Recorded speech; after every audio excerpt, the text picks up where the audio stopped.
Welcome to Aaron Mahnke's Cabinet of Curiosities, a production of iHeartRadio and Grim and Mild. Our world is full of the unexplainable. And if history is an open book, all of these amazing tales are right there on display, just waiting for us to explore. Welcome to the Cabinet of Curiosities.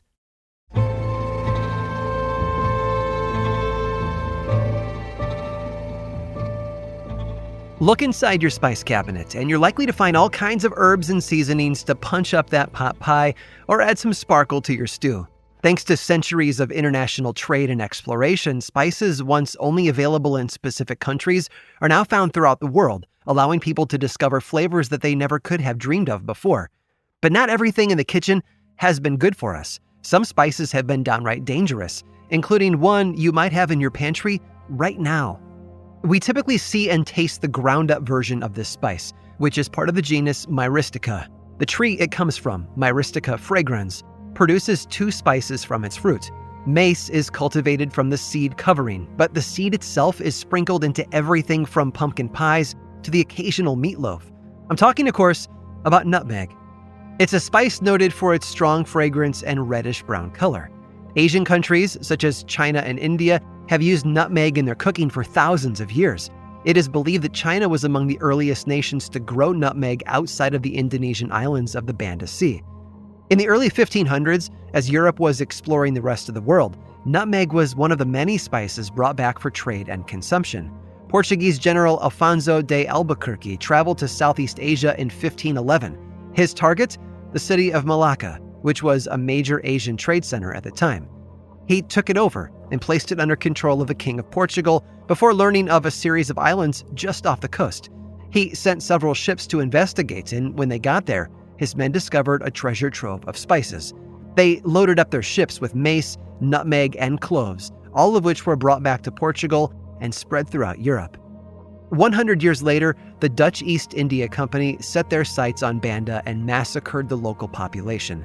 Out of 15,000 indigenous people living there, only 1,000 survived.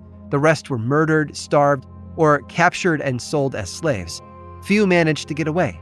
And all of this was done so that the Dutch could build a monopoly on the nutmeg trade. Unsurprisingly, the British also made their way to Banda and for a short time took control. Nutmeg trees were uprooted and moved so the spice could be grown in colonial-held countries. Since then, nutmeg has gone from a spice mostly found in Asia to a commodity sold in grocery stores all over the world. But there was a time when nutmeg wasn't just for putting on your eggnog at Christmas. For example, it was used as medicine by those living on the Arabian Peninsula. They would mix it with things like juice from the quince fruit to alleviate stomach problems or other minor ailments. Doctors also found that consumption of fresh ground nutmeg in high enough doses could trigger psychoactive effects, such as hallucinations. Around 1960, nutmeg was being used in animal testing to calculate how it behaved as a drug. Scientists noted a variety of results, including trouble walking, slower reflexes, and pupil dilation. 2 adult humans died after experiencing severe drowsiness brought on by nutmeg ingestion. And the cause of these effects is a compound called myristicin and how the body breaks it down. That process affects the central nervous system in a similar way to LSD, causing dizziness, hallucinations, and a spike in the brain's norepinephrine response. Take enough nutmeg and you could find yourself on one heck of a trip lasting as much as 2 days.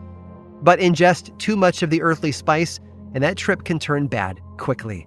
In 1576, a pregnant Englishwoman ate about 12 nutmegs to get herself drunk. Hers became the first recorded case of nutmeg poisoning. Since then, more cases have been reported, especially during the drug-fueled 60s and 70s. Sadly, those affected most by nutmeg poisoning have been teens and younger adults looking for a cheap and easy alternative to harder substances like marijuana. No substance, though, is inherently good or evil. Cocaine used to be taken in small doses and was considered medicinal. It was even part of the original Coca-Cola recipe. But eventually, its devastating effects were too great to ignore, and it was officially declared illegal in the United States in 1914. Will nutmeg follow the same path? It's doubtful, but anything's possible. For now, it's probably best to use measuring spoons when dealing with such a potent and flavorful spice. And maybe don't drink so many eggnogs.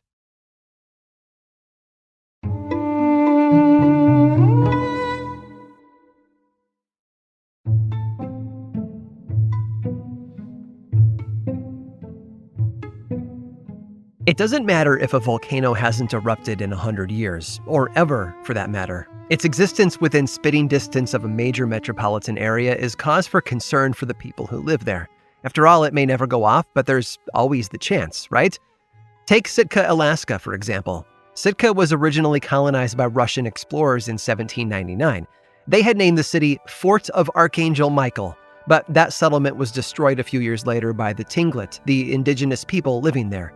After days of fighting in August of 1804, the Russians forced the Tlingit to surrender, and New Archangel was formed on the same spot. It became known as the capital of Russian America. And in the background of all that violent turmoil was Mount Edgecombe. But Mount Edgecombe wasn't just a mountain. It was actually a dormant, previously active volcano rising 3,200 feet out of the ground west of the city. It's hard to miss. On a bright sunny day, it's perfectly visible with its snow-covered peak blending into a grayish-brown hue halfway down. And of course, because it was active in the past, the residents of Sitka have always lived with a kind of wariness about it going off again. The last thing they'd ever want is to see plumes of smoke shooting out of its center. So they must have been terrified when they noticed exactly that happening in the spring of 1974. Looking out their windows, they watched as waves of black smoke billowed out of the old volcano's central vent. This was it. The day had finally come. The massive volcano in the distance, looming over Sitka ominously for thousands of years, was finally going to pop and destroy everything in its path. The Coast Guard called in a helicopter to swoop over the site and see what was going on. They also sent a whaleboat to investigate closer to shore. Minutes later, a transmission from the chopper pilot came in over the radio. He hadn't seen lava crawling down its sides, nor burbling magma in the center of the pit. All he had seen was a flaming pile of tires and a spray-painted sign that read, "April Fool." The whole ordeal had been nothing but a joke. Its mastermind, Sitka shop owner Porky Oliver Bicar, who had woken up early that April 1st with a song in his heart and a plan in his head. Porky had actually chartered 3 separate helicopters to help him pull off his dastardly scheme. But when they heard what it entailed, they all declined to participate. He wound up recruiting the help of his friend and local bar owner Harry Sulcer, who knew a guy with a helicopter who loved Porky's idea and wanted to pitch in. While he waited for his flying chariot to arrive, Porky got to work making 2 rope slings capable of holding about 50 car tires each. He also collected fuel for the fire, like sterno and diesel oil, as well as oily rags and a bunch of smoke bombs. Once the helicopter finally arrived, Porky and several of his buddies all put their supplies on board and flew over the center of the volcano. They dropped the tires in first, then the chopper landed to let them out. They poured oil and sterno all over those tires before spray painting April Fool in 50-foot letters directly onto the snow. Porky then lit the spark and watched as his creation went up in a blaze of glory. The FAA controller guiding the chopper home was reported to have said, "The son of a gun looks fantastic."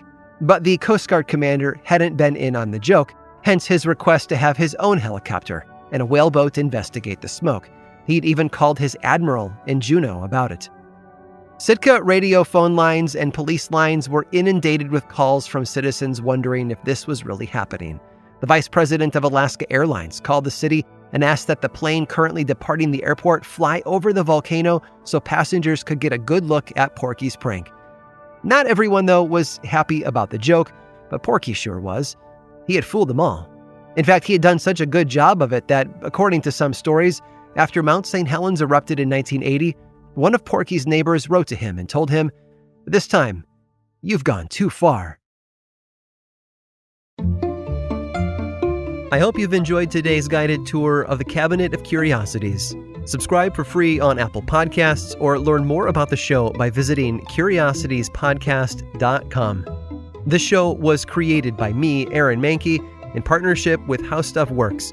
I make another award-winning show called Lore, which is a podcast, book series, and television show, and you can learn all about it over at theworldoflore.com.